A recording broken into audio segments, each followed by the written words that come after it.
Hello, hello, and welcome once again to the David Messiah YouTube channel, where our watchwords are to teach and to build back up the kingdom of Zion. My name is Sidney Thomas. I'm the founder and the moderator. The title of this talk is How Long, O Israel, shall we continue to build upon conceptual sand? How long, O Israel, shall we continue to build upon conceptual sand? And I allude here obviously to Matthew chapter 7 verse 26, where I quote from Yeshua saying, "And every one that heareth these sayings of mine and doeth them not shall be likened unto a foolish man which built his house upon the sand. And the rain descended, and the floods came, and the winds blew and beat upon that house, and it fell, and great was the fall of it." Well, this applies obviously in the physical, but it also applies in the symbolic and the metaphorical. Because as long as we are building upon what I refer to here as conceptual sand, and what do I mean by that conceptual sand? Let's go to scripture. The book of Jeremiah, chapter 16, and I'll start at verse 19. We need to remember this very, very profound but simple scripture, which says, "O Yahweh, my strength and my fortress, and my refuge in the day of affliction. The Gentiles shall come unto thee from the ends of the earth, and shall say, Surely our fathers have inherited lies, vanity, and things wherein there is no profit. Shall a man make gods unto himself, and they are no gods?" What this is referring to is all the Gentile beliefs, all the Gentile religious beliefs, all the Gentile sort of constructs of faith, because they're not only faith of the religious sort, it is also faith of the so-called scientific sort. And I refer here specifically to the Gentile history, the Gentile cosmology. What am I talking about when I say specifically? Let me go to the book that the Most High guided me to write, The Coming of David, Messiah, and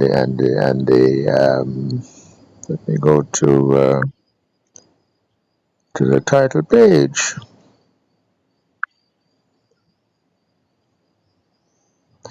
The Coming of David, Messiah, to the confounding of false doctrines. He set me up as an instructor. He set me up as a teacher. And I am a sort of a reluctant sort of player of that role, because I never graced a seminary. I'm an engineer by training, mathematician by training. Okay, and it is, I'm sure that's for a reason, because had I gone to any one of these theological sort of establishments, that would have spoiled me. And I start off in this book, and this is under guidance, with basic cosmological ideas. Look at the very last paragraph on this page, where the creation story asserts as fact the creation of the flat plane of the surface of the earth under a firmament separating the waters above from the waters beneath. A mere 6,000 years or so, science, so-called, speculates, and it is a speculation, it is not science. Science means knowledge, okay, literally.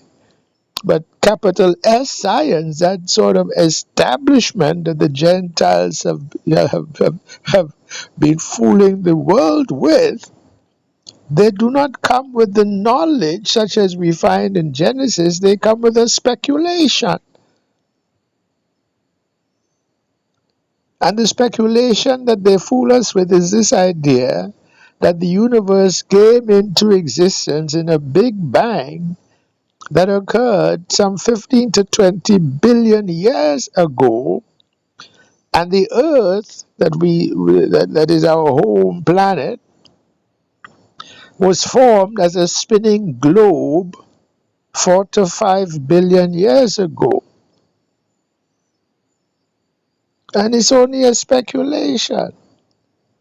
And it is not a speculation that proceeds from having debunked that which is asserted as fact in the book of Genesis. It is simply asserted as a competing theory that they consider somehow to be more appealing, than the assertion of fact, mind, that is there in the book of Genesis.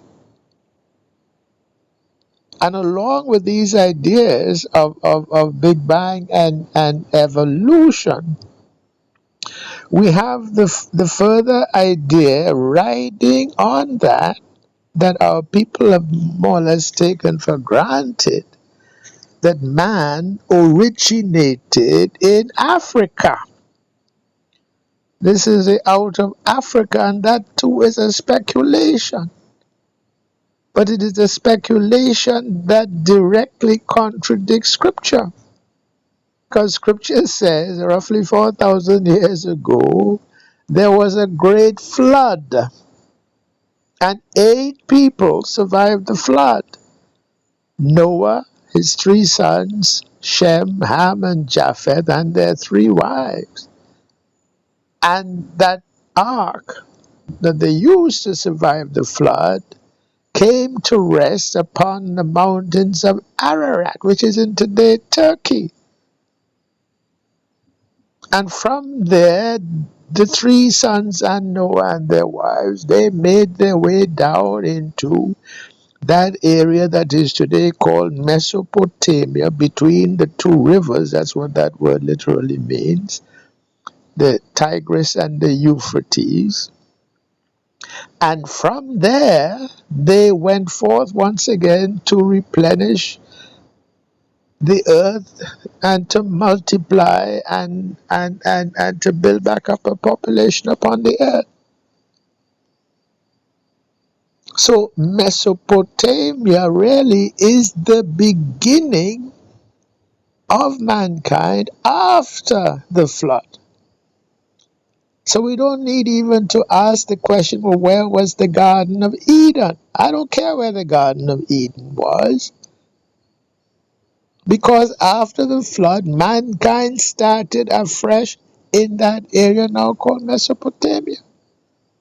And we have there in the book of Jubilees, I believe chapter 8, that, the 3 sons divided the earth amongst themselves, although when they say the earth, it has become clear that it wasn't the whole surface of the earth. It was that region more or less right around Mesopotamia. So Ham went south down into what was the Nile Valley, really. Okay, Shem had the middle area, Middle Earth, so to say. And Japheth went up into the so-called Isles of the Gentiles, up in the northern regions.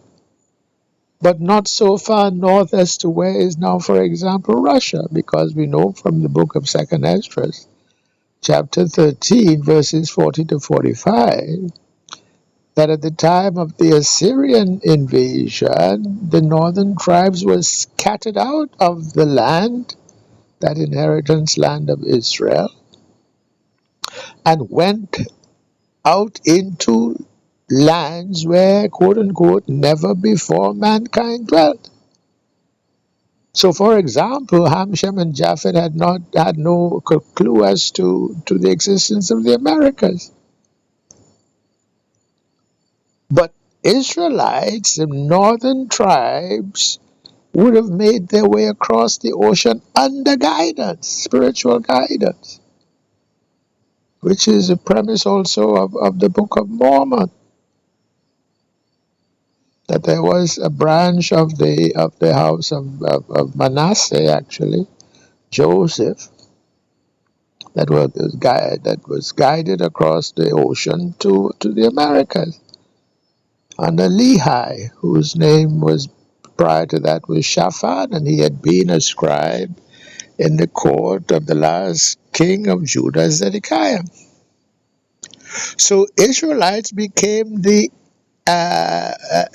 aboriginal people, not only of the Americas, but also Northern Europe, Northwestern Europe, Western Europe, Africa, south of the Sahara, where Ham had not gone and occupied, and also northern Eastern Europe, where Russia is. We know that because there's plenty of evidence, not only of scripture that I just quoted, but also archaeological evidence, paintings, and so forth, that we know the original people of Russia were a Negro people, just as the original people of Western Europe were a Negro people, the Gauls and the Celts.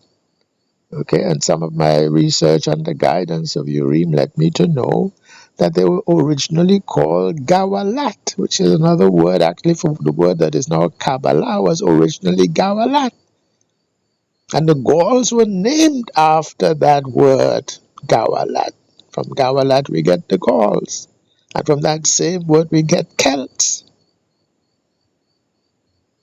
Okay, so we were there in Northern Europe, Western Europe, Northeastern Europe first, and also Far East, which is now China and Mongolia and Korea and Japan and so forth. And also all the way down into the South Pacific and the lands like today New Zealand, where even the names of the people there are Hebrew names. In Maori, that's Hebrew for Amaori, the people of the east, or the people of the light, because they had gone so far east. I suppose they thought they had a right to call themselves the people of the east, people of the light, because that's where the sun came up. And Hawa is just the name in Hebrew for the Most High. So those of our people that made their way down there call themselves Hawaii, the people of the Most High. Okay, so this fixed idea that has gotten a hold of the imagination of our people, based on a Gentile lie, a Gentile vanity, starting with this nonsense theory of Big Bang and evolution, this nonsense idea that that man originated in Africa and then from Africa spread out across the earth, and somehow, even as part of that evolutionary process, mankind started out black and ended up white as a sort of, the pinnacle of evolution in this man called the white man. That is the sort of nonsensical idea that is pinned and tied to this evolutionary concept. But it has no basis in fact, and even as theory, it is as nonsensical a theory as you could imagine. And I've gone into that to some degree here in this book, here in this preface, even sort of the empirical basis for these ideas of evolution and Big Bang. The Copernican idea, the idea of, redshift coming out of Hubble's discovery, and so forth and so on. None of that debunks the story of Genesis. And in fact, now these so-called physical cosmologists that think that what they have is science, but really it is only speculation. They now have to rethink everything that they have assumed. Because of, let's look at this footnote here, footnote number 2. And when the text, let me go to the text where that footnote is triggered.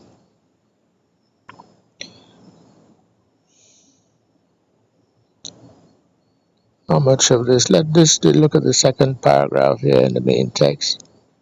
The Copernican hypothesis assumes the Earth to be round. Keyword there, assumes. Because they sometimes fool themselves into thinking that it was not an assumption, but rather a conclusion. It wasn't a conclusion, it was an assumption. Assumes the Earth to be round and asserts a heliocentric model whereby the Earth and the other planets revolve around the Sun, contradicting ancient Greek ideas that also assume the Earth to be round, but assert the heavenly bodies to revolve rather around a fixed Earth. Note in this regard the logical fact that to construct a heliocentric model that gives better predictions than the ancient Greek geocentric one does not of itself prove that all geocentric models are proven false, only the ancient Greek one. Because what we read in Genesis says, first of all, the earth is a flat plane. Obviously, it has thickness, but the surface of it is a flat plane, and enclosing that flat plane is the firmament, sort of like a glass dome. And the planets and the stars revolve within that firmament over the flat plane of the earth. It's a very different model. It's geocentric, but it's not geocentric with the idea that the earth is just another planet, round, globular, like the ones that we see with the naked eye. Continuing the text, neither does it prove Copernicus's heliocentric model true in an absolute sense. Like all mathematical models, the Copernican model could claim only to work better or well over some application domain. In this case, predicting certain planetary motions. Evidence now suggests a geocentric alignment for cosmic microwave background radiation that is incompatible with the heliocentric model. And there's footnote 2.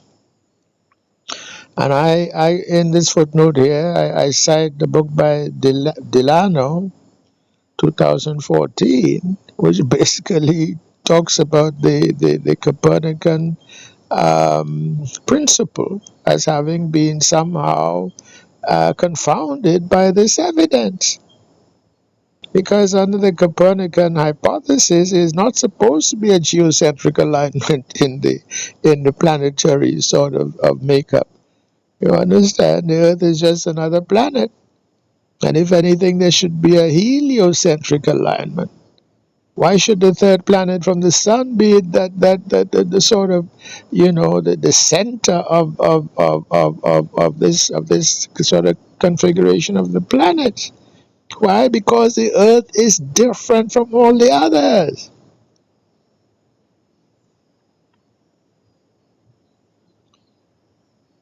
So here we see this evidence is not that new. The author, that is I, writing pseudonymously as Griso in 2002, that's 20 years ago, cited the Economist article in April 26, 1997, called The Cosmic Corkscrew, citing Nordland and Ralston report in Physical Review Letters. Nordland and Ralston found physical evidence based on the polarization of radio waves from quote-unquote deep outer space that would suggest that the universe has a single universal axis after all. And the alignment is geocentric, not heliocentric, which blows apart the Copernican hypothesis that they call a principle. It was never a principle, it was always a hypothesis. And if you go back to Eratosthenes and the experiment that was done, to sort of measure the dimensions of the Earth, based on some simple geometry and sticks and shadows and so forth, that assumes the Earth is round. And then, if that be so, Eratosthenes did a wonderful experiment that would assert the dimensions of the globular Earth as to its diameter and so forth. But that is an assumption, and so now we have evidence under their own lights that this can't be right. And then the Hubble hypothesis, which is the basis upon which they assume a continuously expanding universe. Look at the last paragraph on this page. The Hubble hypothesis, on its part, posited a process of continuous expansion of the universe on the basis of observed quote-unquote red shift in light coming from the stars. This was the evidentiary or empirical basis for the speculative hypothesis of Big Bang and continuing expansion therefrom as a basis for how the universe began. But if these stars are sort of luminaries, as they're called in Scripture, and circling within the firmament above the flat plane of the Earth, if they're luminaries, then the colors that you see is not because of you should get red shift if you start off with white light and you have an object, a white light object that is receding from you. There will be red shift in terms of how it is observed. But if it is red to begin with, as how it be as a luminary, then the red shift is not indicating any kind of continuous expansion or recession of that star away from us who are the observers. So this was all speculative stuff. But they've held so fast to this idea. And when they do the calculations based on those assumptions, that's when it has to be 15 to 20 billion years for that first Big Bang, and then for the Earth to have formed. The other reasons, based on calculations as to why it should be 45 billion years. Well, if you have 45 billion years, you also think you have enough time within which an evolutionary process could take place. But more than just a microevolutionary process is what they assert. Microevolution is just if you have life to begin with, yes, you can have, based upon the known laws of genetics, inheritance, and heritable traits, you can have a process of speciation.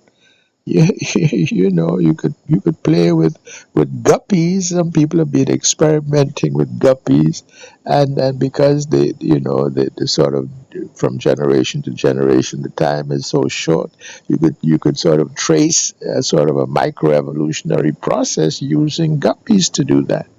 Or if you're familiar with dogs or horses and so forth, you could do the same thing. And even with man, you can have species of man emerge, but that assumes life to have existed from before the process of microevolution starts.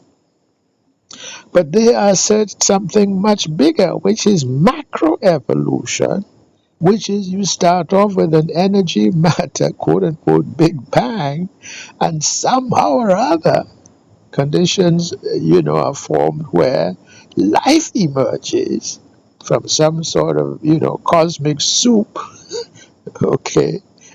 And then once life emerges, in this cosmic slime, okay, then all right, first we were there as some sort of cellular, form of existence, and then that sort of, evolves and grows, and eventually you have fishes, and then eventually you even have man. Well, it's a nonsense. It's a clear nonsense.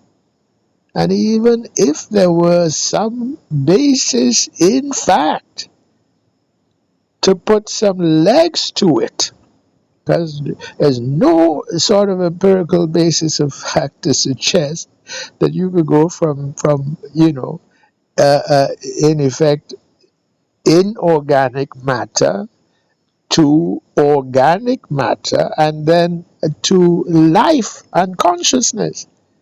It just is a non-starter.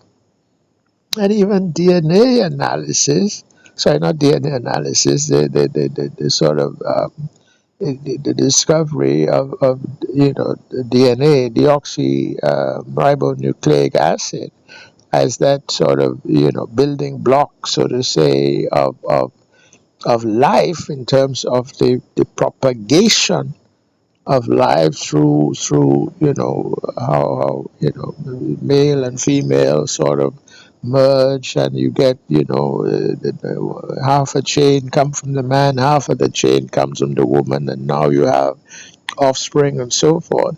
That process, which has its sort of basis in that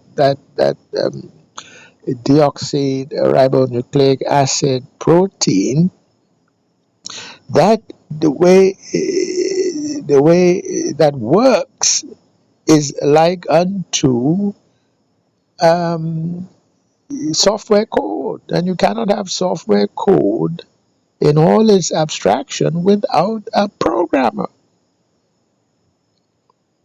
So, so the idea that just sort of came into being, but there's no programmer, there's no designer of it.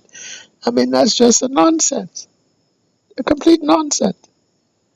I mean, if they want to believe that, let them go ahead and believe it. But once that idea is now seeded in our minds, now you can have this idea that the earth is 45 billion years old.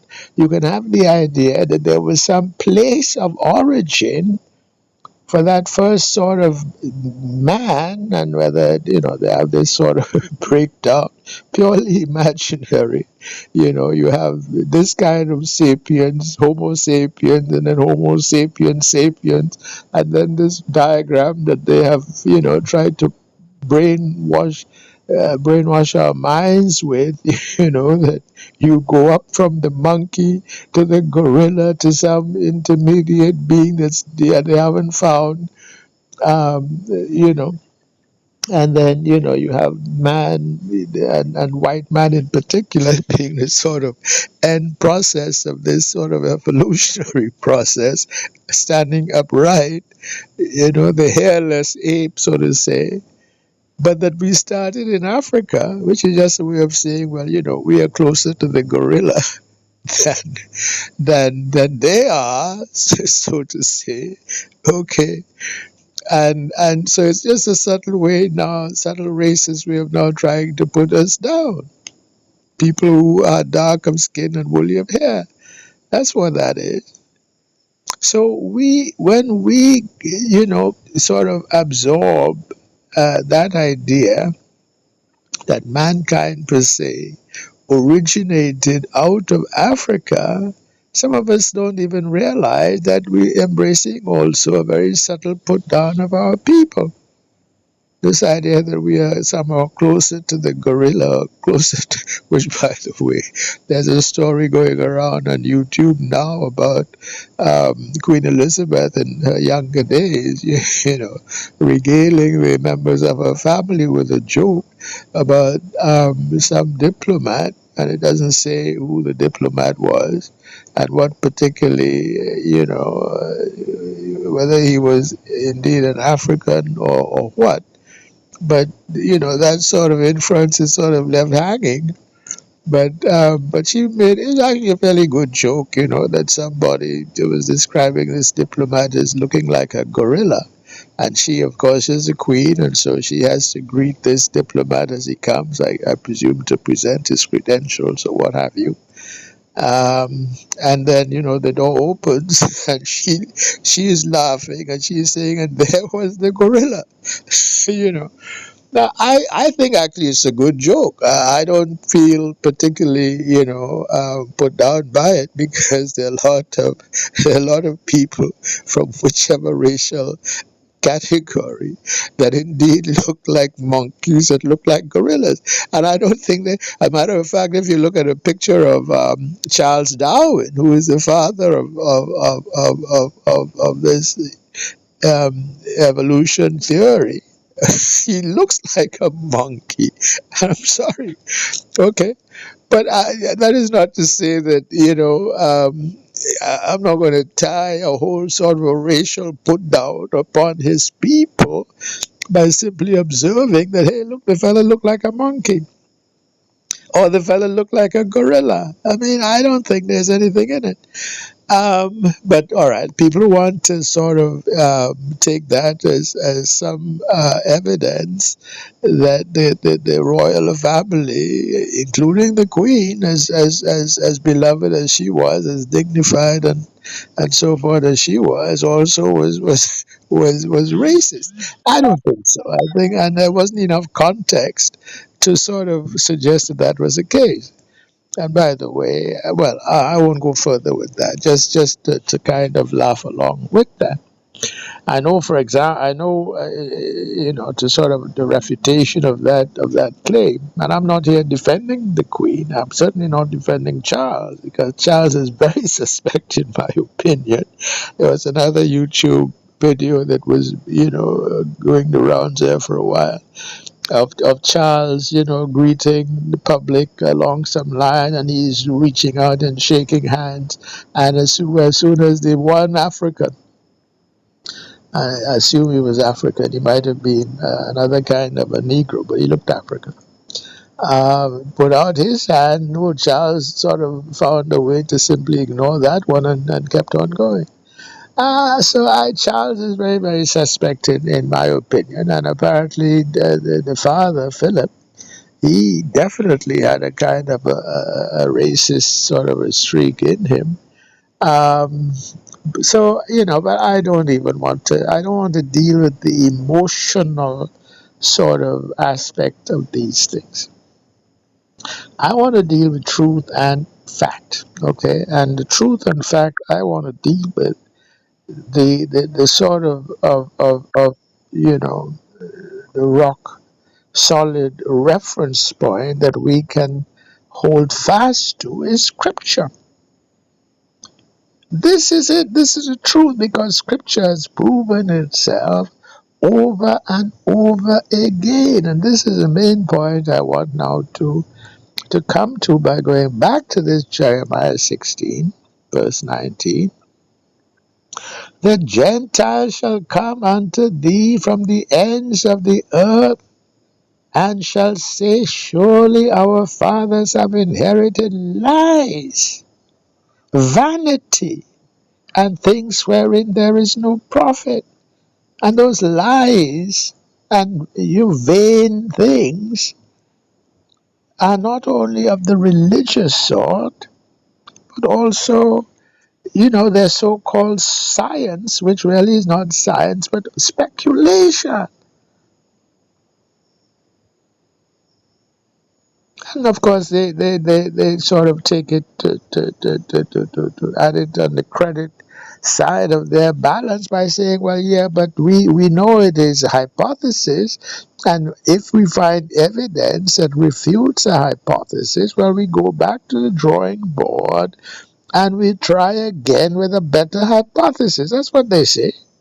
So they say that's how science works. Well, yeah, things that you can do in the lab, repeatable experiments, I don't have a problem with that. I have a scientific education, okay? I trained as an engineer, okay? But we would be talking about the origin of this earth, the origin of our universe. This is nothing there that you can do in a lab and have repeatable experiments to check out hypotheses or check out hypotheses and correct them in the way of scientific method. This is simply not something that that will fall to that kind of scientific method.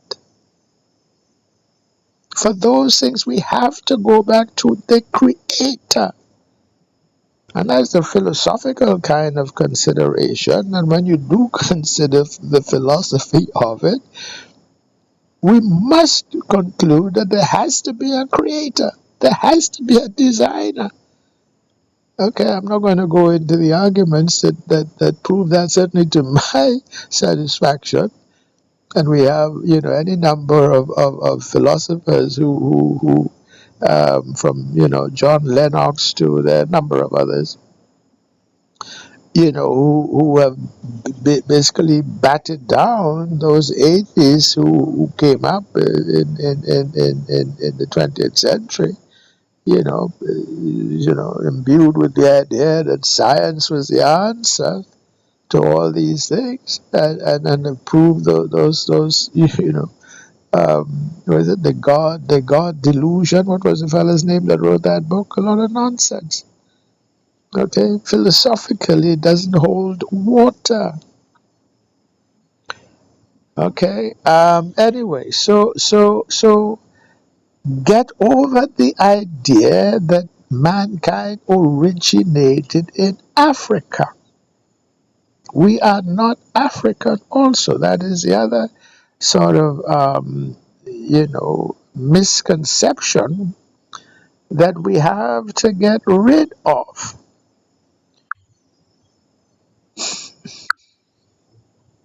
I think it is Genesis 25, where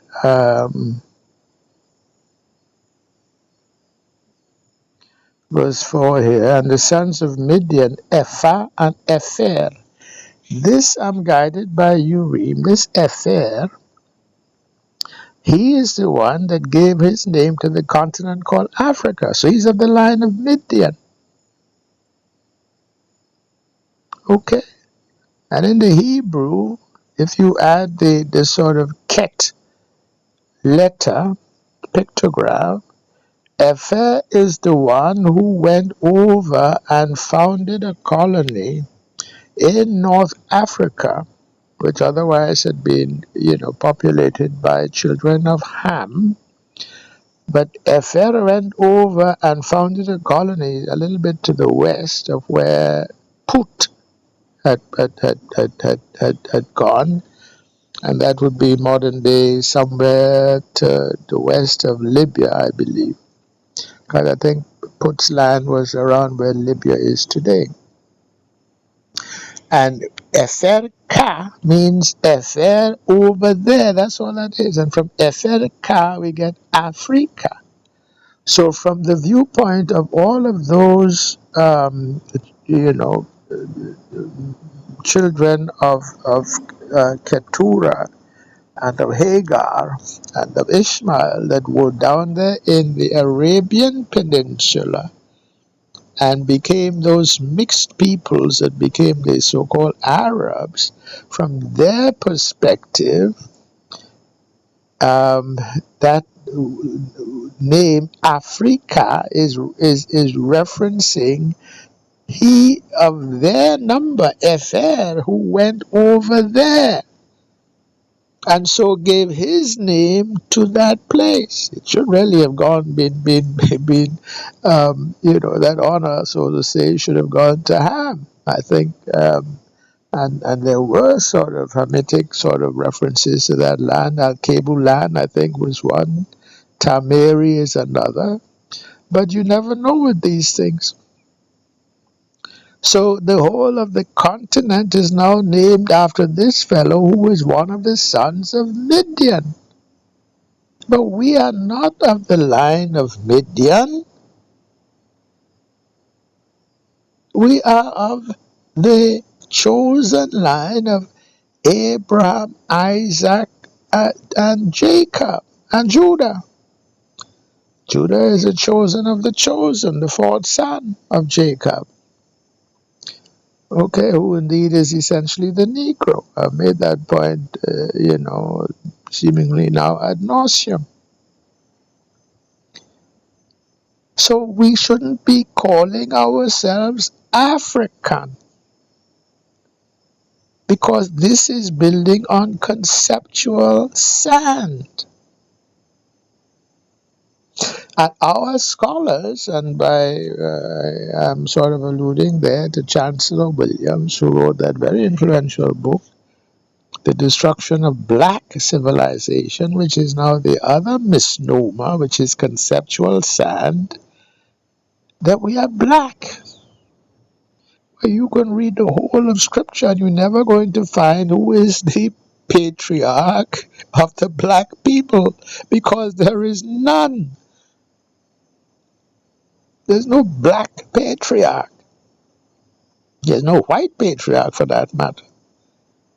Okay, now I'm not going to be sort of so pedantic as to not understand. Well, all right, that's just a sort of a handle, in common use by the common people. But if you are reclaiming identity, you have to be more, what's the word, more precise, more solid than just the common people, especially those who are making videos and teaching our people.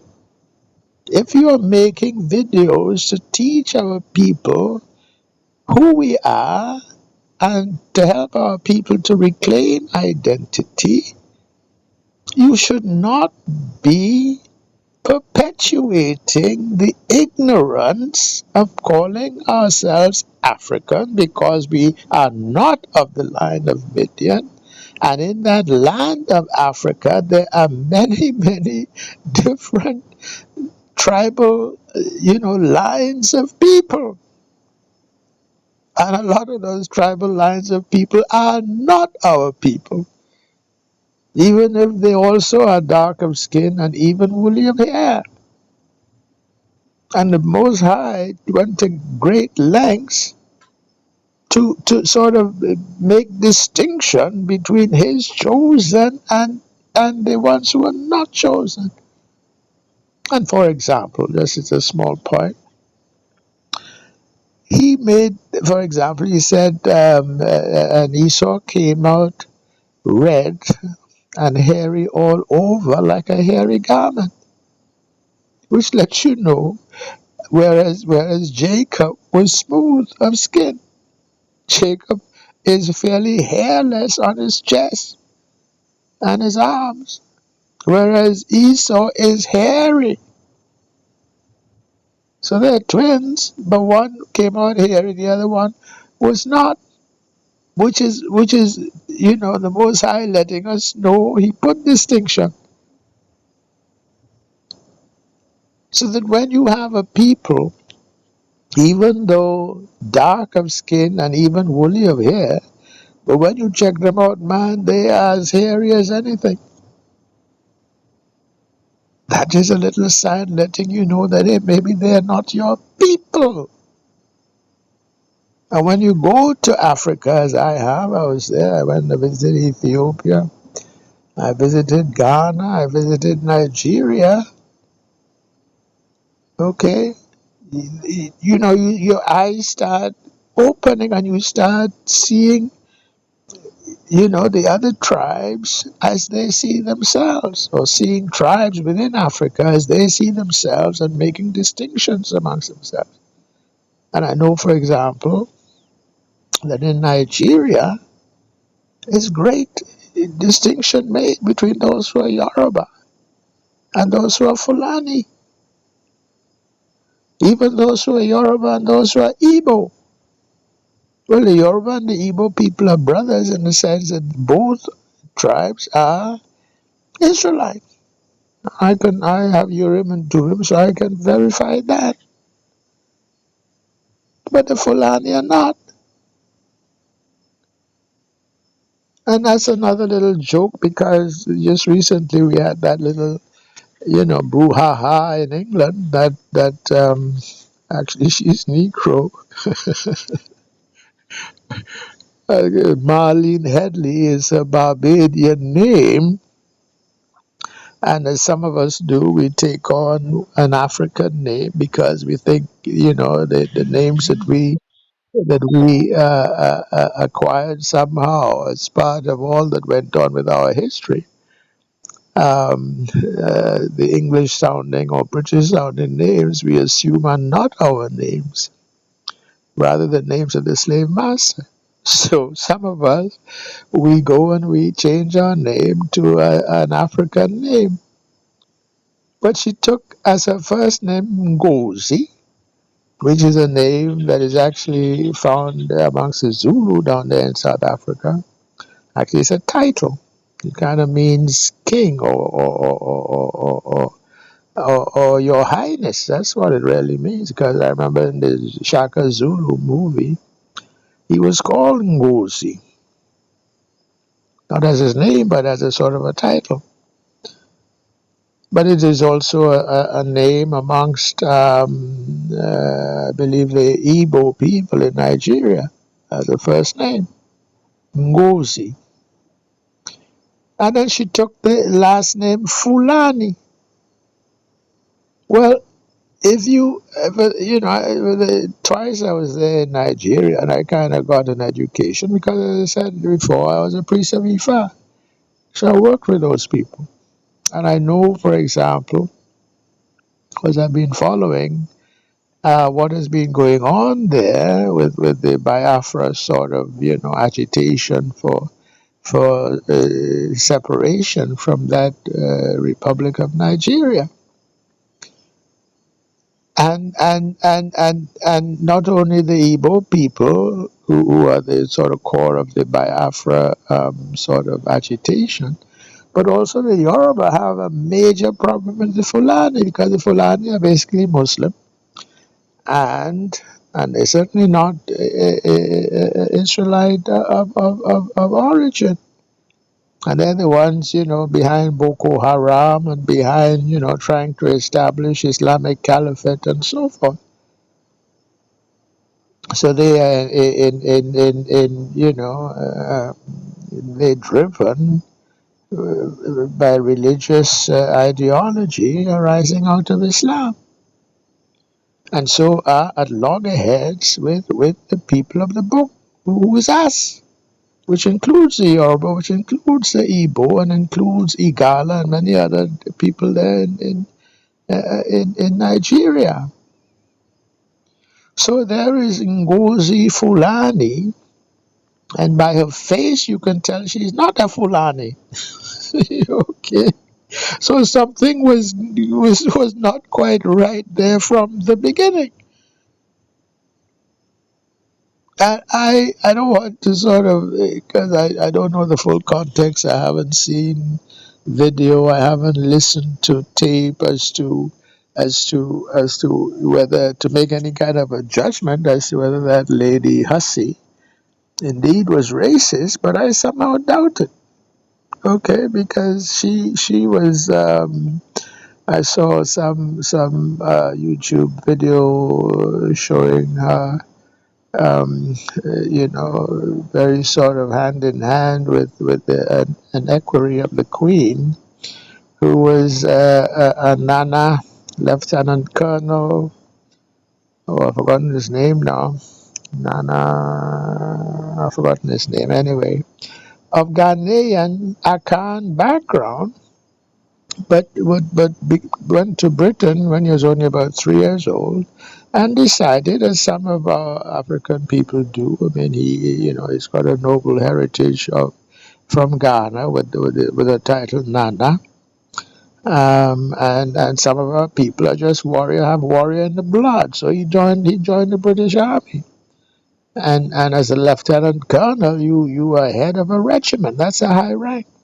And she became equerry to the Queen. Now they said he was like the first quote unquote black man to be equerry to the Queen.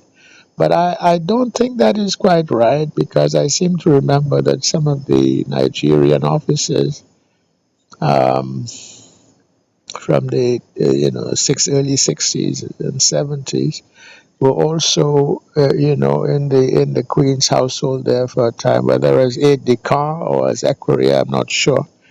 There's hardly any difference between the two anyway.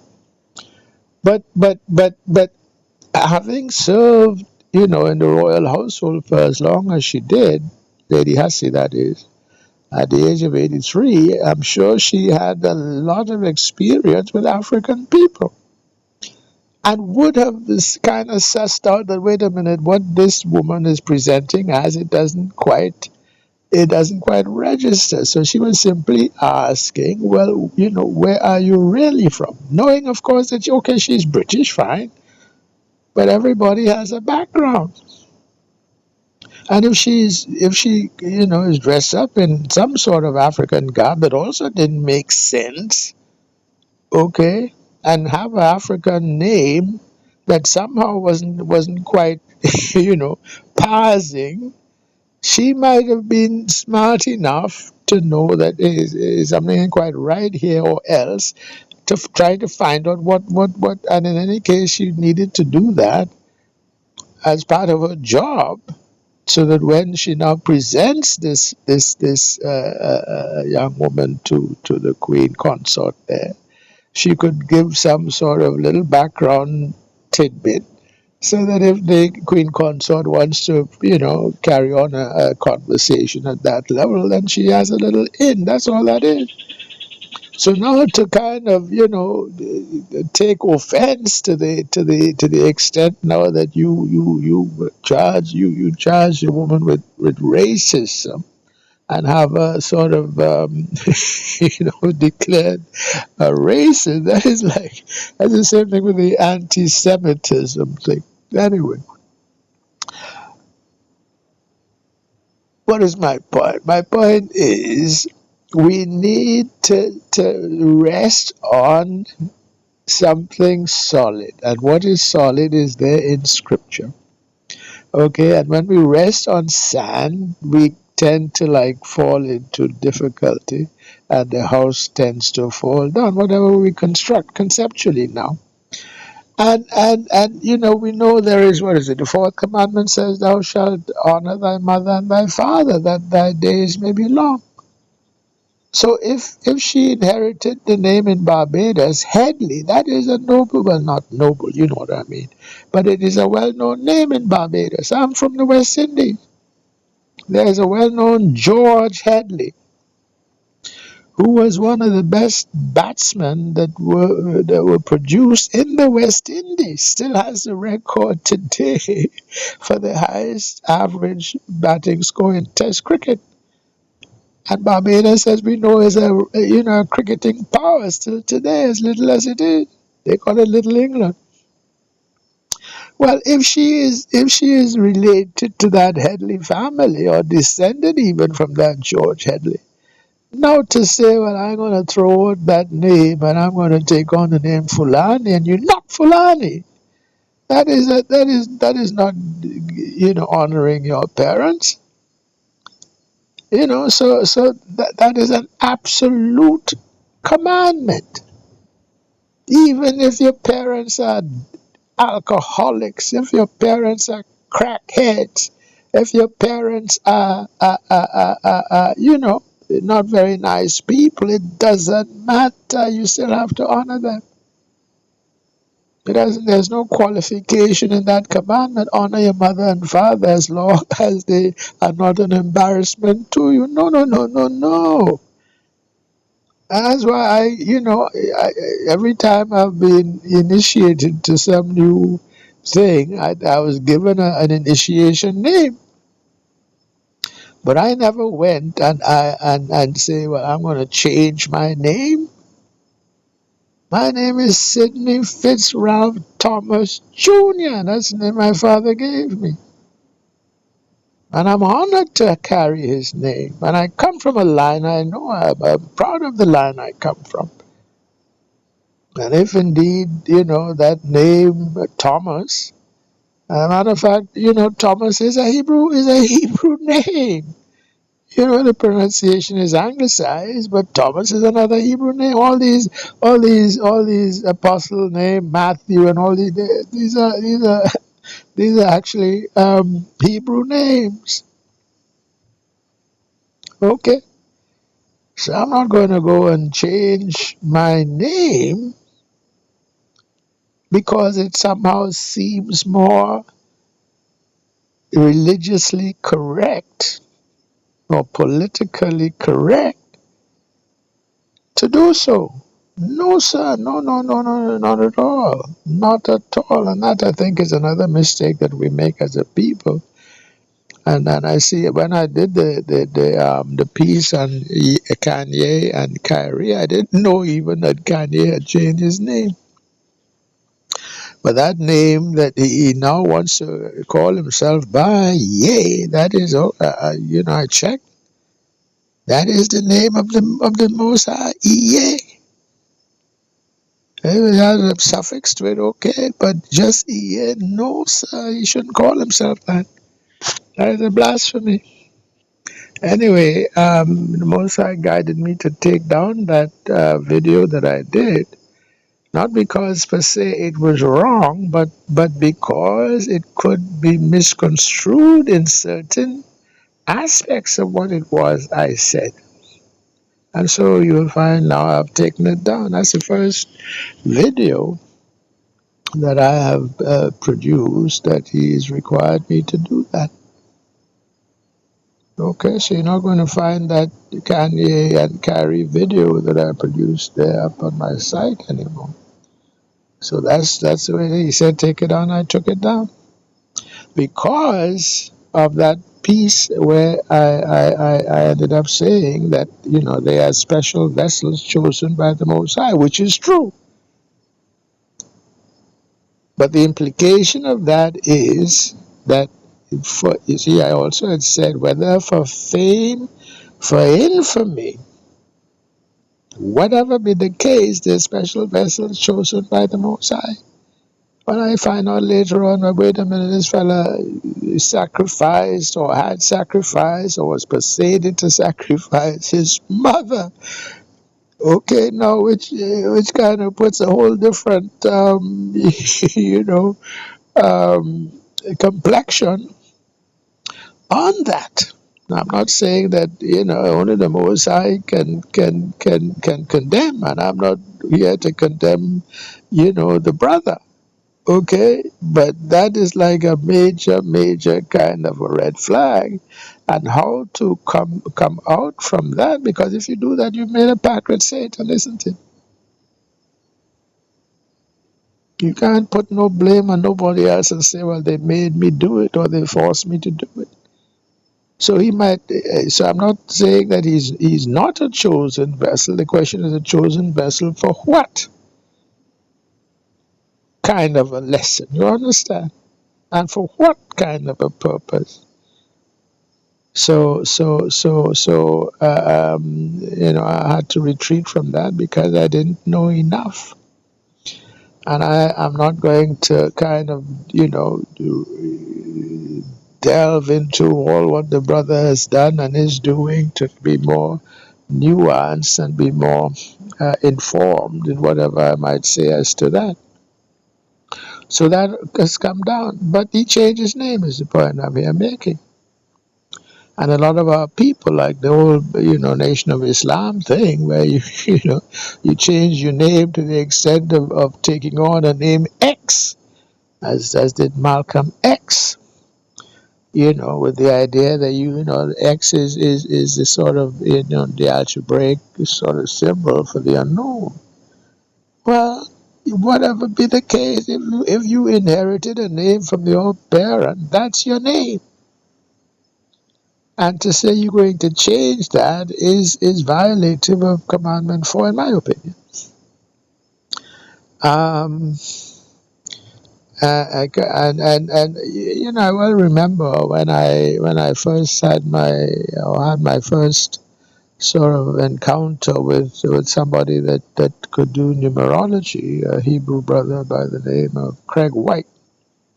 And he had made the sort of jocular point that to the same sort of, effect, that people amongst our people, we like to go and change our names. It became fashionable to do so. And after he said, look, very often, if you took the given name that they were given at birth, and you did a numerological chart for that, and then you find the fella goes and he changes his name to some whatever, whether it be African name or a Muslim name, Hakim this or Malik that, or whatever be the case, as became fashionable at some point. He said when you do the numerological chart, very often, if not always,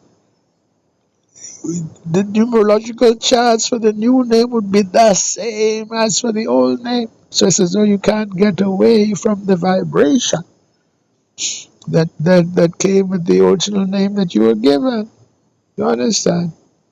So when there is ignorance and we don't know enough, like this young lady, Marlene Headley from Barbados, that took on two African names that were kind of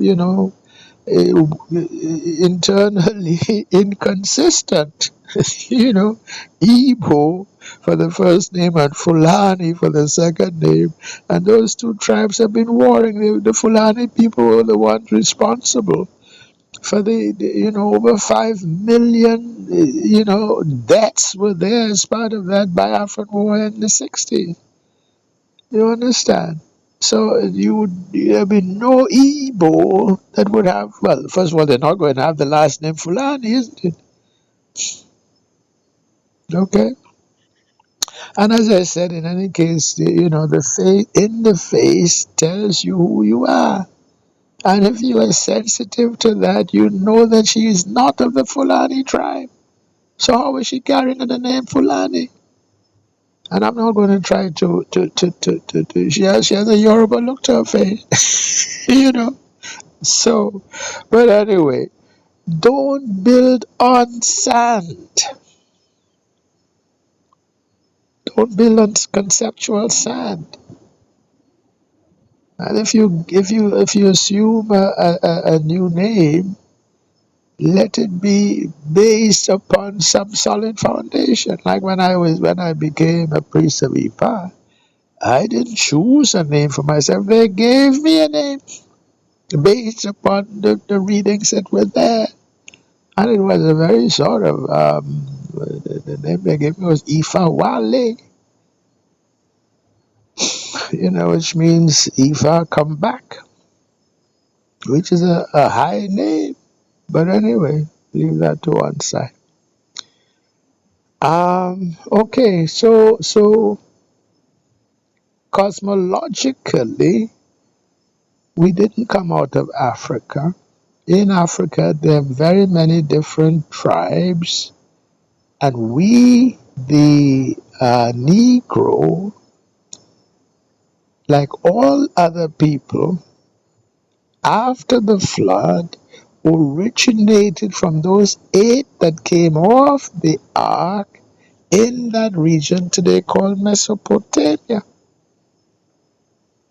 And there came a time when we were scattered out of the inheritance land of Israel, And that book From Babylon to Timbuktu spoke about it. And we went down into Africa, into lands where never before mankind dwelt. That's how we got down into Africa. So we couldn't stay up there in the northeast, the Nile Valley area, which was already occupied.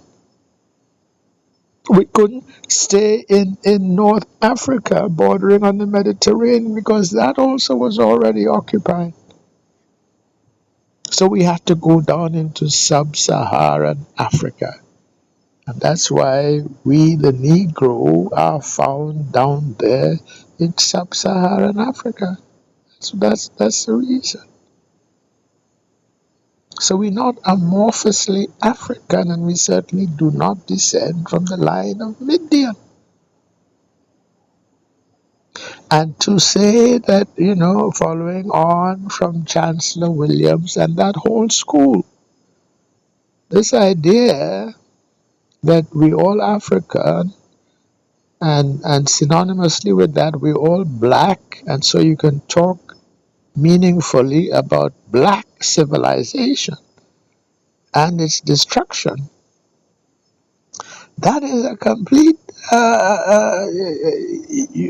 this is building on sand, because some of those so-called black people there in Africa are our enemies, and that is what Scripture says. Even during the time of the Biafran War in the 60s, the federal government of Nigeria, which was supported by Britain,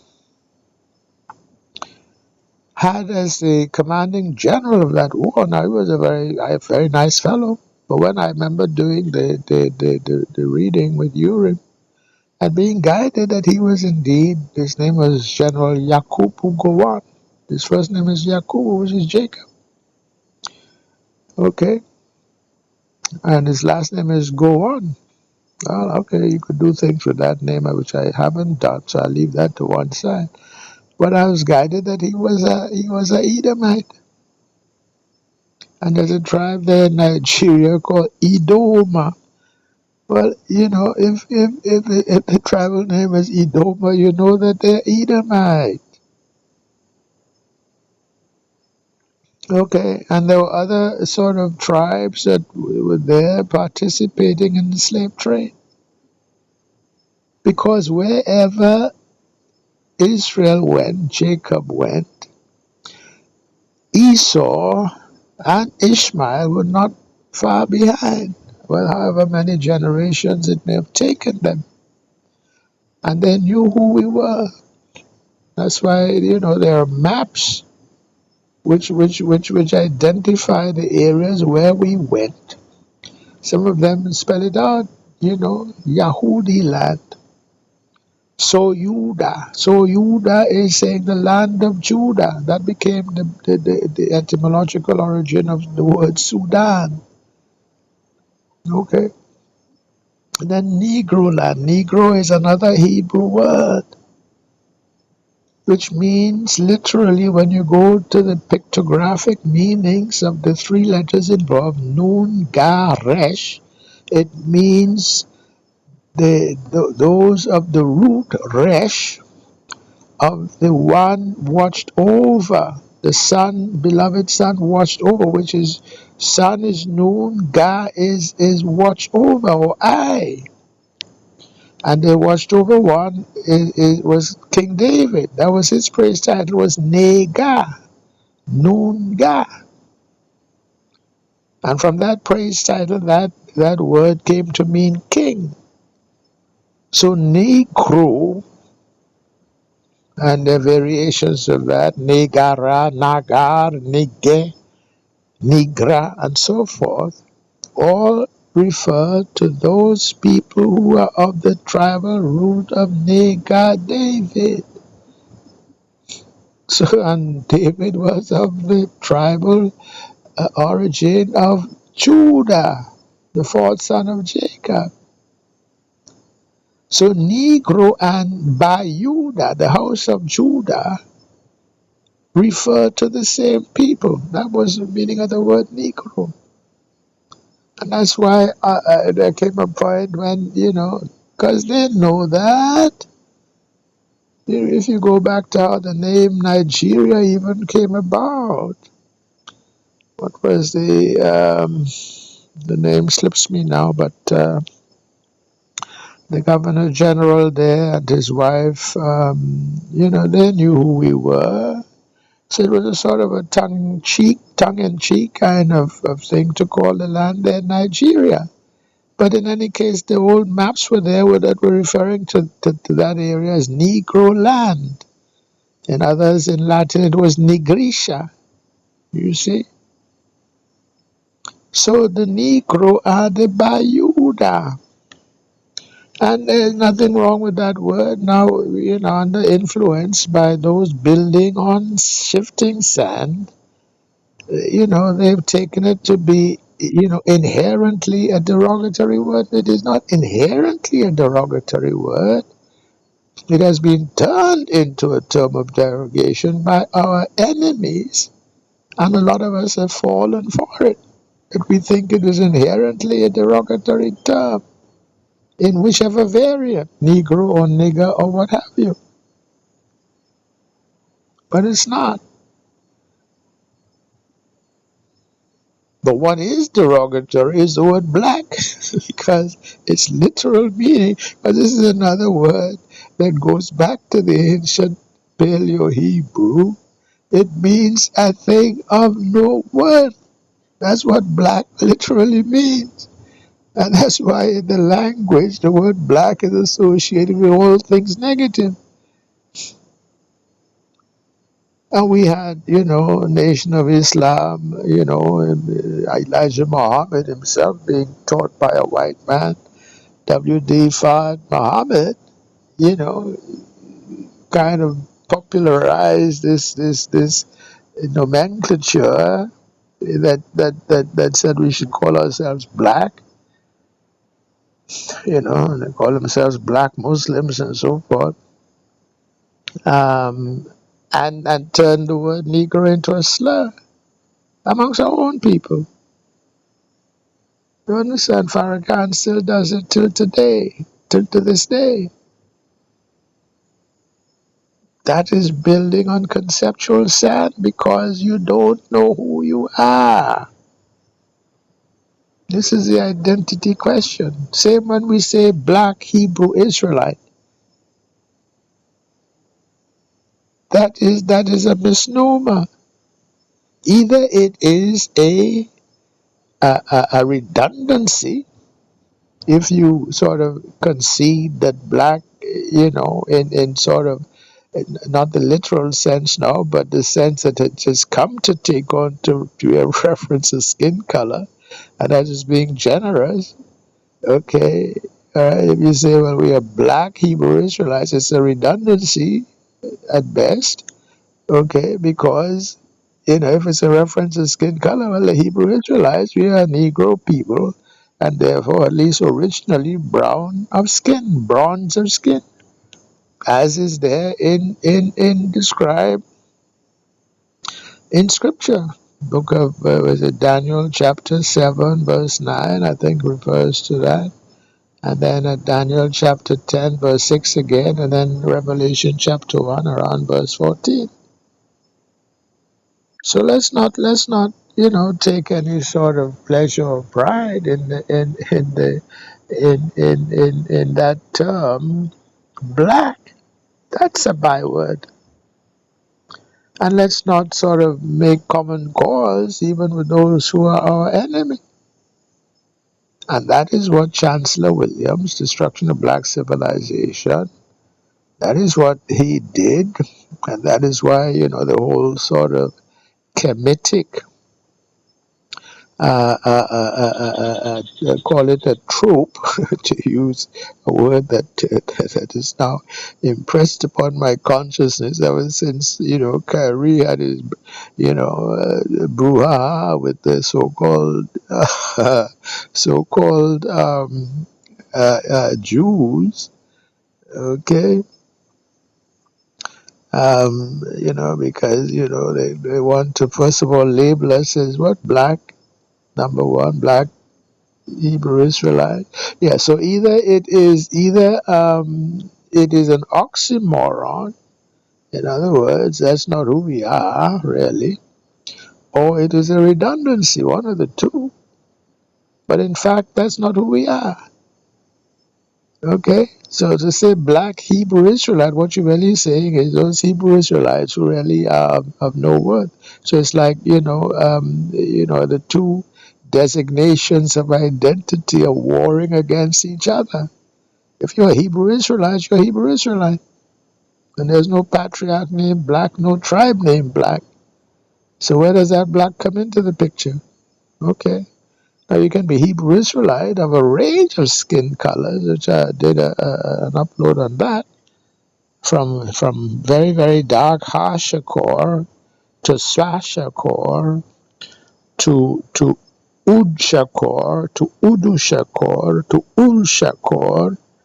All these designations of Negro skin color, going from dark to light.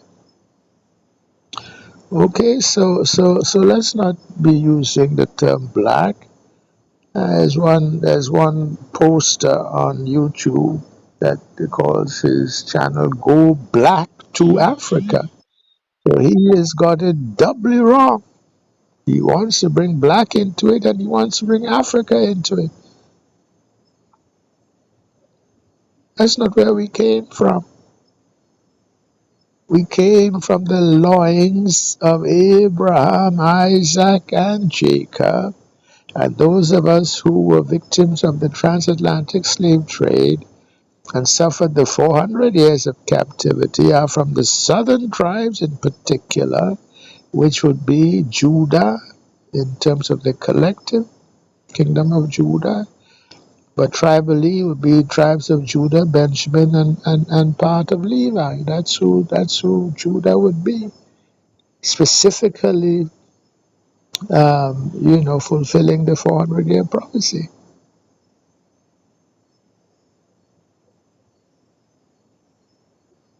So let's get the terms of identity right, and let's not be snookered by the Gentiles preaching nonsense. There's one Gentile there. Her name is Jane Elliott. I was watching one of her videos there talking about there's no black people, no black race, and there's no white race, and blah blah blah blah, something along that line. And I like what she's trying to do, but in the course now of trying to correct the white people for their racism, and I think that's a good thing that she's doing, but in the course of doing that, she's also assuming or taking as given that wrong cosmology of a 4 to 5 billion year timetable for the origin of this earth.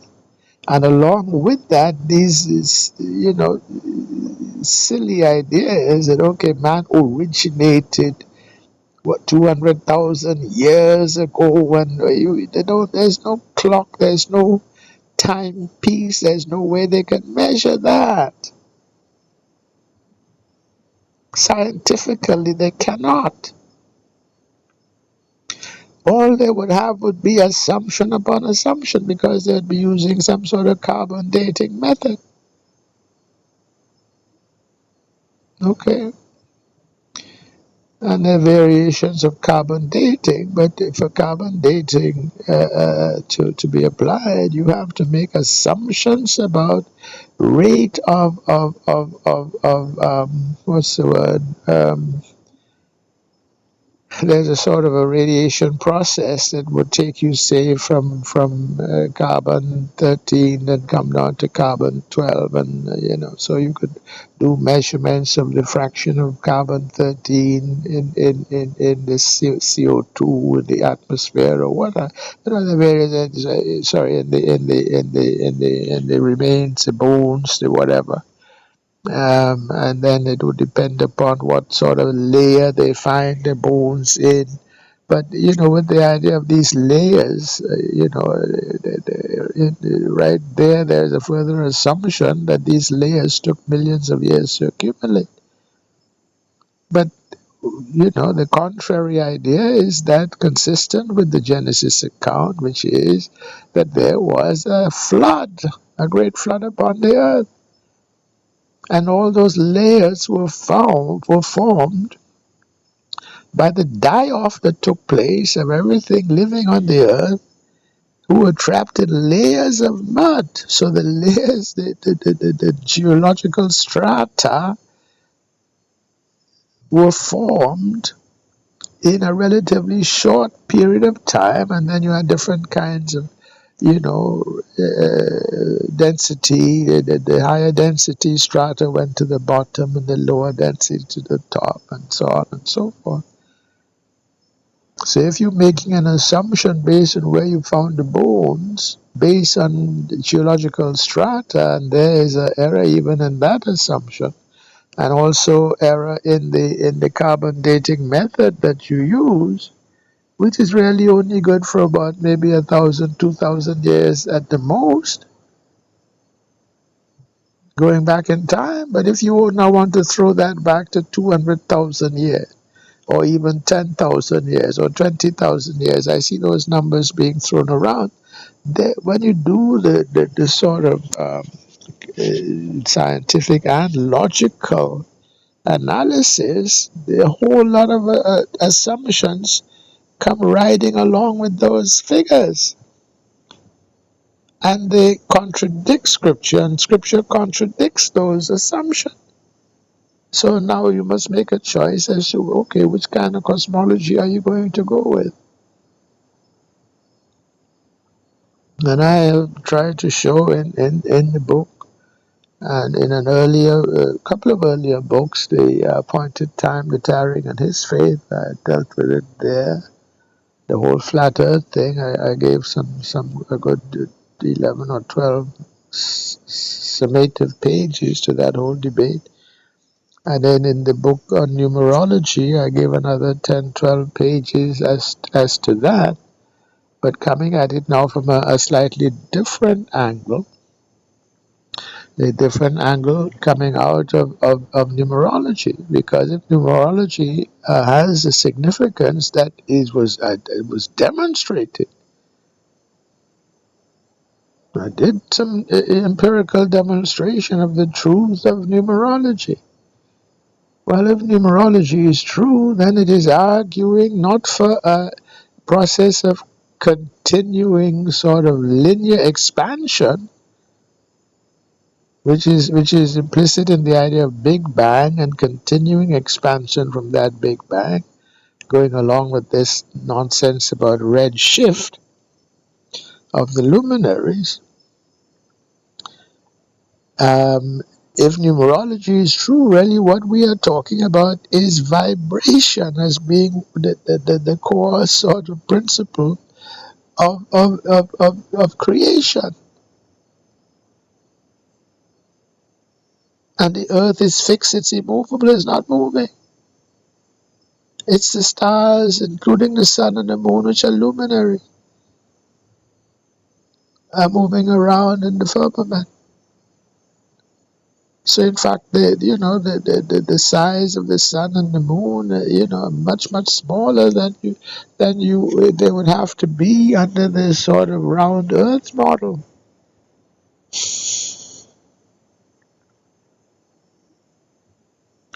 So she is talking about white fragility, talking about white racism and how it is learned and it can be unlearned, but in the process of doing that, she's making these references to essentially Big Bang and evolution ideas as to where different the skin color type things came from. So whoever it be, I've now found myself um, being led to take this warning, this admonition at its face. Surely the Gentiles shall come unto thee from the ends, the Gentiles shall come unto thee from the ends of the earth, and shall say, surely our fathers have inherited lies, vanity, and things wherein there is no profit. So it saves a lot of time. If it is a Gentile coming at you, whether they're coming at you with a religion, oh, and by the way, the suffix of religion is that jin phoneme. That jin phoneme is that phoneme Gyanun, from which we get son of the wicked. Religion, son of the wicked. So religion in the word is letting you know that the origin of religion is these Gentiles. And all they've been trying to do in every one of those religions is to try to make unholy that which the Most High made holy.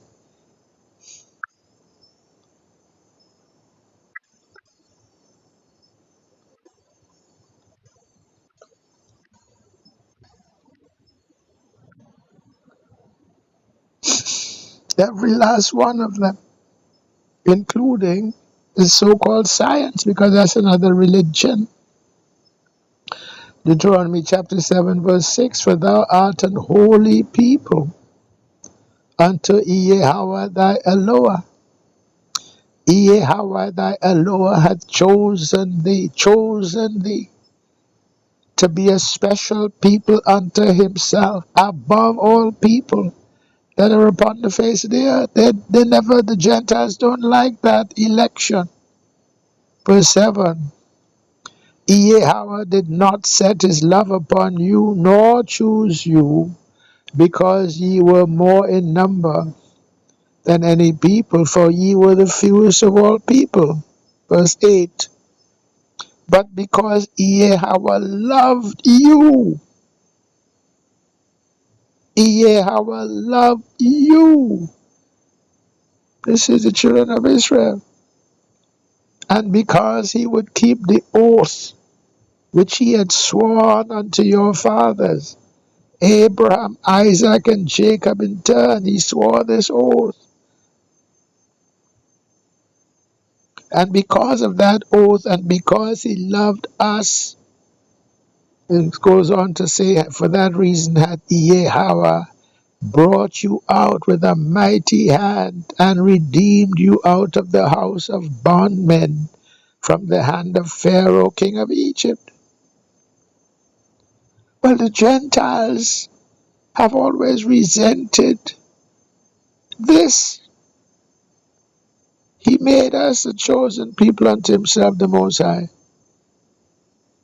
He said he loved us. And where does that leave the Gentiles? It leaves them out. Well, not entirely, but that's how they would look at it. So every single Gentile religion has sought to undo this election of the Most High. They have sought to make unholy that which the Most High made holy. And that is the whole sort of emotional basis for this whole, Big Bang nonsense. They're trying to erase this by being foolish with what we have a saying in Trinidad, playing smart with nonsense. And that's what the whole, Big Bang and evolution theories, speculations are about. They're trying to undo God. You can't undo God. So, saying that to say, if you now have some Gentile, and I don't care who it is, I'm sorry. It's going to sound bigoted of me to say it, but he gave us this verse for a reason. If the Gentiles are coming at you with what is essentially false cosmology, undoing the 6,000 years or so timetable that we have been on this earth, talking about 4 to 5 billion year old earth, talking about we originated in Africa, talking about, there's another YouTube video I saw recently, something to the effect that the African is the purest people on the planet in terms of genetic structure, and that we have no Neanderthal blood or some sort of a finding to that effect. Again, it's another Gentile coming with a lot of other nonsense, and we are paying that mind as though it makes any difference. It doesn't make any difference. What is a Neanderthal? You don't even know what a Neanderthal is. All they can say is, well, they found these bones of some people that existed in the Neander Valley somewhere, where is now, I believe, Switzerland or somewhere in Europe anyway. Okay. And they can find, Neanderthal genes in some white people, but they're not finding any Neanderthal genes amongst, so-called black people, so-called African people. Well, who cares? I don't. What difference does it make to this election I just read in there in Deuteronomy chapter 7? That is not how you determine who you are. It's just another distraction,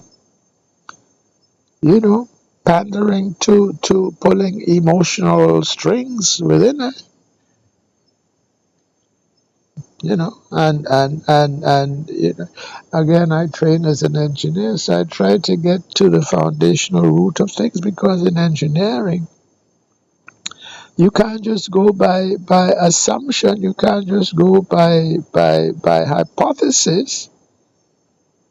At the end of the day, if the bridge is going to stand, it's because it has been properly engineered.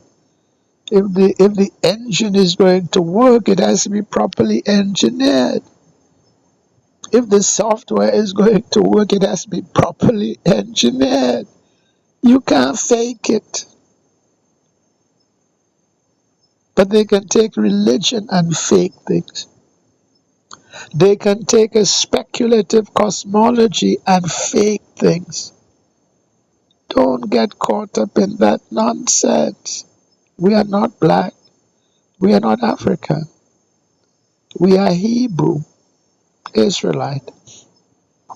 And what does where does that word even come from? A lot of us don't even know that. I did an upload on Abraham, Hebrew, and the names by which we should be called. And I break down where the word Hebrew comes from. A lot of us assume that it comes from that forefather of Abraham who was named Eber. Well, Eber really is Abra. So there is some truth to that, Abra, because Abraham, okay, which comes down to us in English as Abram, was actually Abrahamu. It means the son of Abra. Now, when you look at the Paleo-Hebrew, a meaning of Abra, it means the strong one of the house from the root thereof. So that is a title that applies to the first one, who was Adam, or Adam in the garden.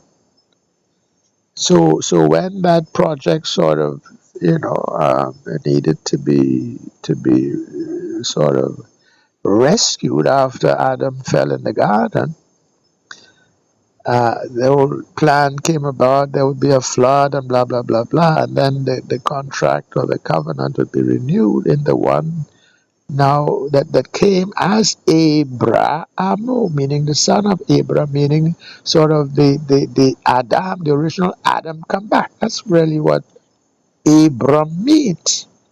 And then his name was changed to Abraham when the Most High made his covenant with him.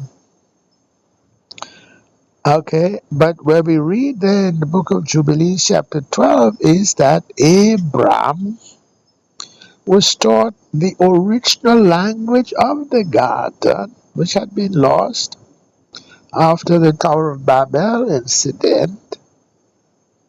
But the original books were written in that language of the garden, which was Hebrew, Hebrew. So the root in Hebrew is also Abra. But there's a prefix which is He, letter He, which references the breath, because language is spoken through the breath. And there's a suffix Wa, which is in one depiction, it is depicted by a feather. It's also depicted by a tent peg. I told you that we only have 22 letters remaining in the modern Hebrew, but there were originally 41. Okay, and so they've doubled up and tripled up on some of those letters anyway. There was also a feather depiction of that letter Wa. So what the word come down to us now as Hebrew was Hebrew, and that references the language of the God, because the language came upon the breath and floated on the air like a feather. That's what that is. And that language was brought back through Abram when spirit angels were sent to teach him that language. And the book there, Jubilees chapter 12, says he learned the language in about 6 months during the rainy season, being taught by those who were sent to teach him, because he had all the books. He could that Shem came off, inherited from Noah, coming off the ark. So he was called the Hebrew, because he was the one to bring back that original language of the garden. That's where that title Hebrew comes from. Doesn't come from his forefather Eber, is how they put it in scripture. But that word is also, or name rather, is also Abra. That is true. But Abra is not Hebrew. The relation, but it's not the same. So Abram, or Abrahamu in the Paleo Hebrew, whose name was changed to Abraham, was the first Hebrew, because he was the one that brought back, or through whom the language of Hebrew was brought back. That's where the Hebrew word Hebrew comes from. So those who are of the line of Abraham are literally Hebrew. But only the one of the line of Jacob, because that promise that was made with Abraham, after which his name was changed to Abraham, father of many nations, that promise made to Abraham was renewed in Jacob, whose name was changed also to Iye Sharalo, meaning the princes here. He of the line of Iye, the Most High, the prince of that one. So we are the ones from whom would be raised up another batch of gods. That is what that is saying. That really is what this schoolhouse earth is about. To raise up another batch of gods who would come from that line of Jacob. That's what that is. But we are the ones who can lay claim to that inheritance of being Hebrew. That designation first given to Abraham. So we are Hebrew Israelite. So if you're a Hebrew Israelite, to call it, to say now that we have black Hebrew Israelite is somehow suggesting that there are other Hebrew people who are not black. No. And even if there's a range of skin color associated now with the children of Israel, it is still it's still a misnomer to put black in front of that, because black literally means one of no worth. You understand?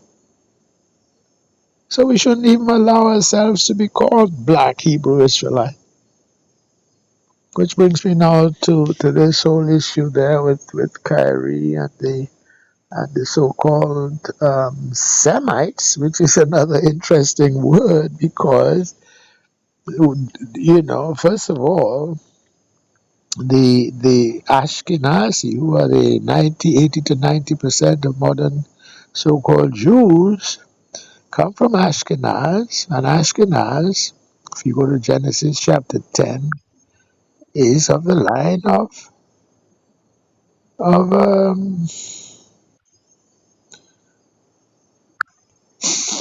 Japhet, and the children of Japhet became of the isles of the Gentiles, isn't it? Because they were polluted by that Magog fellow. The sons of Japhet, Gomer, and Magog. So Magog is actually Amagog, which means the son of Gog, and Gog is a fallen angel. I've proven that elsewhere. And the sons of Gomer, Ashkenaz. So the Khazar Jews also called Ashkenazi Jews. Well, there's a fellow who has done a sort of quantitative kind of analysis that basically traces back the origin of the Ashkenazi to a village there in Turkey that is still called Ashkenaz. That's where they come from. And that's right smack in the middle of the Isles of the Gentiles. So the Ashkenaz are not of the line of Shem. Now I know that, well, I can't say I know, but I'm pretty sure they know that because they've studied this book very carefully. They've studied the language very carefully. They've studied the language so carefully till they could mess with it, as I've proven. They've tried to take certain letters out of that language. Well, so if they say anti-Semitic, implying that they are Semites, which is an undefined term, because they didn't say they don't accuse people of being anti-Shemitic, because if they accuse people of being anti-Shemitic, then they would be, by implication, asserting that they are of Shem. But they know they're not of Shem. So they play a little game because they don't want to be at fault, literally at fault, before the Most High. So they say anti-Semitic, which is implying that they are Semites. Well, when you know the language, there are two versions of that letter S now in English.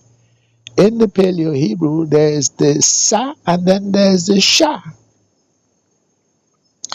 The Sa letter is depicted by a moon, a sort of a drawing that sort of, is supposed to be depicting the moon and referencing the paleness of the moon. And the letter Sha is depicted by sharp teeth. Well, Shem, the letter there is Sha. But Sem, the letter there is Sa. So they're really adverting to their paleness.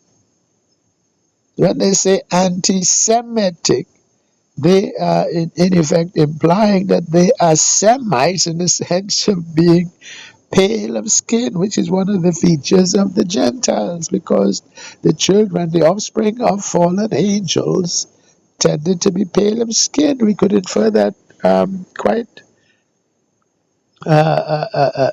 solidly from the book of Enoch, chapter 105. verses 5 and 6. I'm not sure if it's 105 or 106. I always get that mixed up anyway. It's either chapter 105 or 106. But go to verses 5 and 6. Because when Noah was born, he came out pale of skin because he was an albino.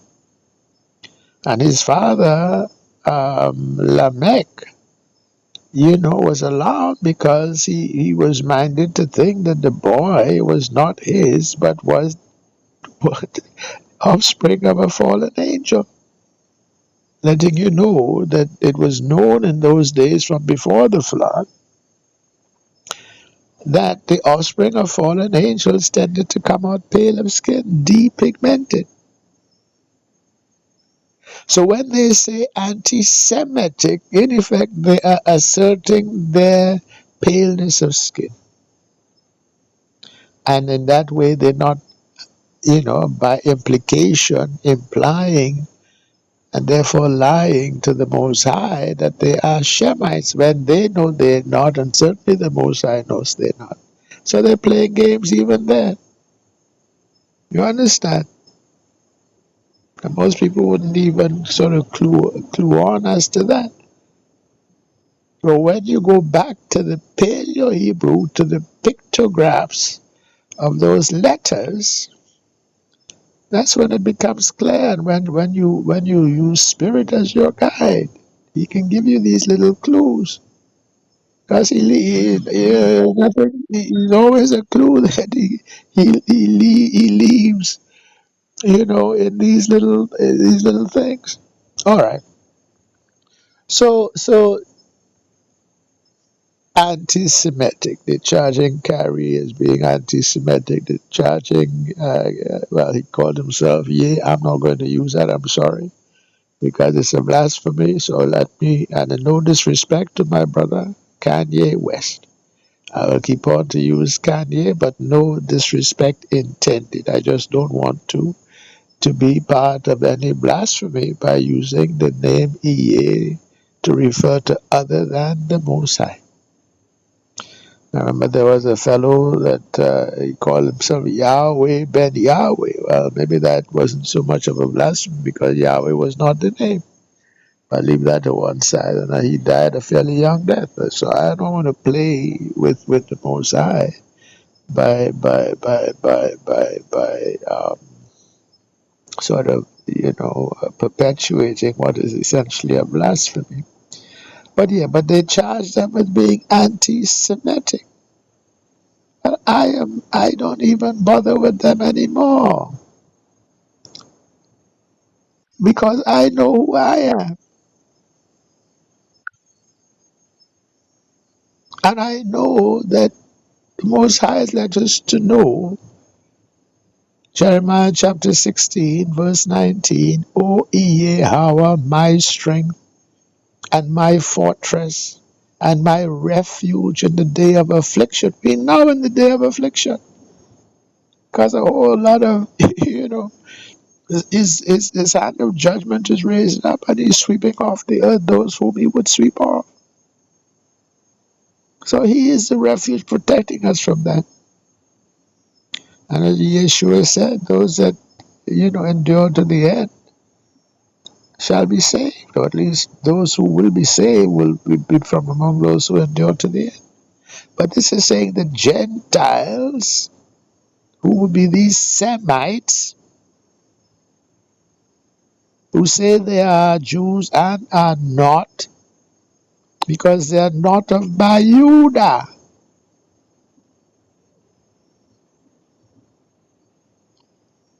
They are converts to a religion they call Judaism. Shall come unto thee from the ends of the earth and shall say, surely our fathers have inherited lies, vanity, and things wherein there is no profit. Well, I give them this much credit that in their conversion they're trying to uphold the law, the covenant, perhaps even better than we have done. But even they are getting it wrong. How so? because they have messed up the calendar. They're observing the crescent moon as the basis for determining the starts of the months. And that is not how Enoch set up our calendar. And in the book of Jubilees, chapter 6, verses, I believe, 37, 38, the warning was given that we would go wrong as to the holy days if we make a calendar based on prior observation of the crescent moon. We were warned against doing that. And that's what the so-called Jews have ended up doing. Well, if you get the days, if you get the feast days wrong, because your calendar is wrong, you're not even observing the Most High's law. So they're not even getting that right. And that's another shifting sand kind of thing, because some of our people have been following the so-called Jews and using the crescent moon as the basis for determining the new months, which is wrong. The Most High's calendar, the annual calendar, there are 4 pillars. There are 2 equinoxes. There's the spring equinox, and then there's the autumn equinox. Then there is the 2 solstices, the summer solstice, and then there's the winter solstice. Those, call them pillars. I've just made that up, so that's not any term that you need necessarily to follow. Those pillars mark the ends of the 4 seasons. So at the end of the at the pillar of the spring equinox, that marks the end of winter. And the day following is the start of the new season of spring, and indeed the new year. The new year always starts with the spring season. And then when you get to the summer solstice, that day marks the end of spring. And the day following is the start of summer. And then when you get to the fall equinox, that day marks the end of summer, and the day following marks the start of the fall or autumn season. And then when you get to the winter solstice, that day marks the end of fall season, and the day after marks the beginning of the winter season. And every season is headed by a spirit. Every month is headed by a spirit. Every week by a spirit. Every day by a spirit. That's why we can have such days in the calendar as All Saints' Day and All Souls' Day and so on and so forth. Because certain spirits come to lead each of those seasons. Well, if you observe in the crescent moon as the basis for deciding the start of those seasons, and with the start of every season is the start of a new month, isn't it? And then each season is divided into 3 months. Originally with Enoch, it was the 3 months with 30 days, and 31 days. So you had 91 days exactly for each season. 4 by 91 was 364 days for the return of the spring equinox. So a year then was 364 days. Well, nowadays a year is actually 365 days, except every 4th year when it is a tripartite year of 366 days. So you have to ask the Most High, well, how does he break down the months now? And he let me to know that the spring season is always 92 days. So the 3 months, so the first month of spring is 30 days, the second month is 31 days, the third month is 31 days. So that will give you the 365 days, because all the other seasons would remain at 91 days of 30, 30, and 31 months each. But on a tripartite year, which is a 366-day year, the fall season is of 92 days. And so the seventh month, which is the first month of the fall season, is 30 days. The eighth month is 31. And the ninth month is 31. Just like, it's a sort of counterpart of the spring season. But that 92-day fall season occurs only every fourth year. And in particular, on years which are divisible by 4. All right? So this is the calendar we're supposed to be following. It is very simple. But some of our people, we going with these lies and vanities, where then every so often, when you go according to the moon, sometimes you need to have a year with 13 months instead of 12 months. And you have to do some jerry pokery as to whether the barley season will come in before the spring or whatever. And if this barley would come in before the spring, then you have to have a 13th month. I think it's something like that. I don't even quite remember because I'm not a farmer. I don't know about barley and all that. No. But the rule is, if the teaching is coming from the Gentiles, don't follow them.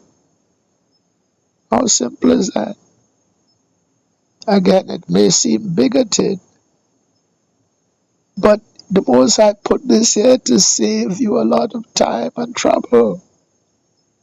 If it's coming from the Gentiles, don't follow them, or at the very least, look at it, as we might say here in Trinidad, with a cocky eye. If you have a cocky eye, meaning to say the way the fowl will look at you, they look at you because the eyes are on the side of the head. Okay, so they look at you the way a cock would look at you. They don't look at you straight ahead, they look at you from the side. So anything that they come at you with, whether it is so-called science or whether it is really jinn, of the jinns, which is, by the way, that's the source of the Arabic word jinn. Okay, because when the sons of fallen angels die, their souls don't go back to the Father. The souls wander the earth, or rather, their spirits wander the earth, and they attach themselves to people to satisfy the lust which they still have, because they still thirst, they still hunger. They still have lust for sex, they still have lust for drugs, they still have lust for alcohol and for whatever else. So to satiate their hungers in that respect, they attach themselves to people. That's how, well, anyway, that's a whole other story which I won't get into. So I've made the point of this particular upload, which is not to build on shifting sand. And if you're following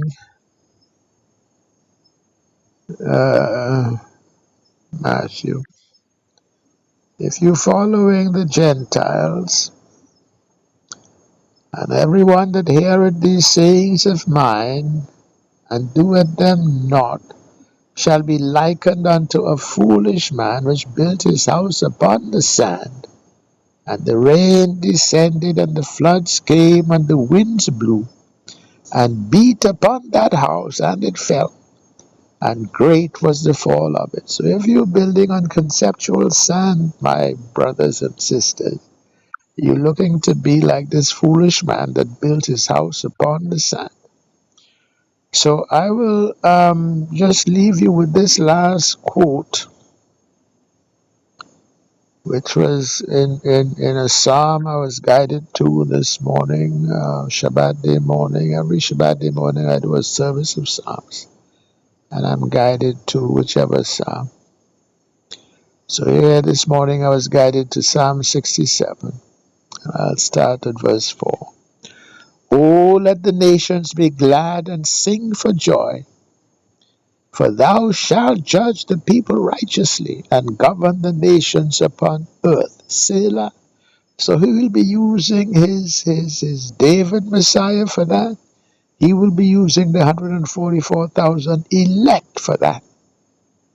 Verse 5. Let the people praise thee, O Eloah. Let all the people praise thee. Verse 6. Then shall the earth yield her increase, and Eloah, even our own Eloah, shall magnify us. Eloah shall magnify us, and all the ends of the earth shall fear him. But what we must not do is to follow the Gentiles. What we must do is to come back and have respect to the teachings of Scripture and of the Most High, and to eschew all those false doctrines that the Gentiles have brought upon us and still do confuse our minds. So with that, I give all praise, I give all glory, I give all exaltation unto the Most High, and to all of you still listening, I say, Shalom.